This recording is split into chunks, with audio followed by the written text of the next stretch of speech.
Hey guys, YesWhack here, and welcome to the third part in my Blast from the Past series.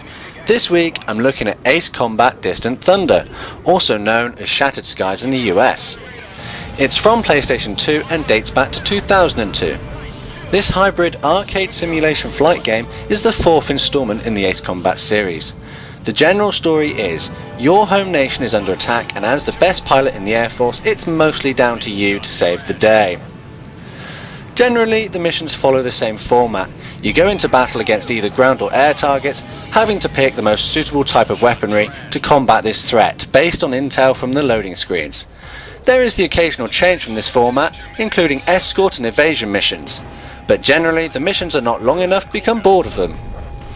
The great thing about the Ace Combat series is that they tend to have an excellent musical score and some very convincing voice acting. When in the mission, you actually feel as if you're getting some feedback from your team. That's another point. In other combat flight games, the friendlies on your side tend to be worse than useless, but the AI in this game is pretty good. They manage to actually help out despite the fact that you can't actually give them orders or tasks.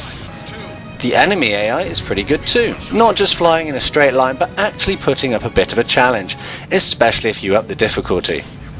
With this, you actually run the risk of running out of missiles and special ammunition, having to resort to your nose-mounted cannon and close combat in some sticky situations.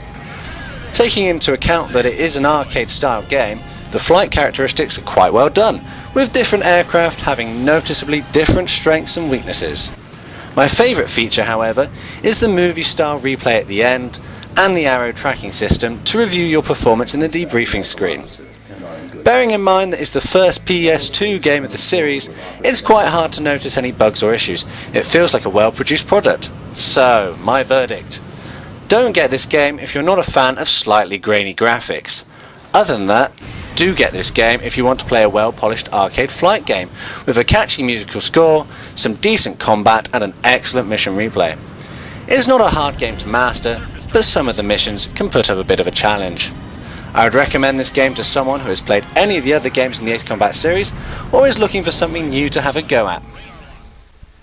Thanks for watching this video. If you like what you saw, be sure to check out my channel and click that like button down there. Don't forget that a new video comes to you every Friday, so why not pop back then? See you all in-game next time.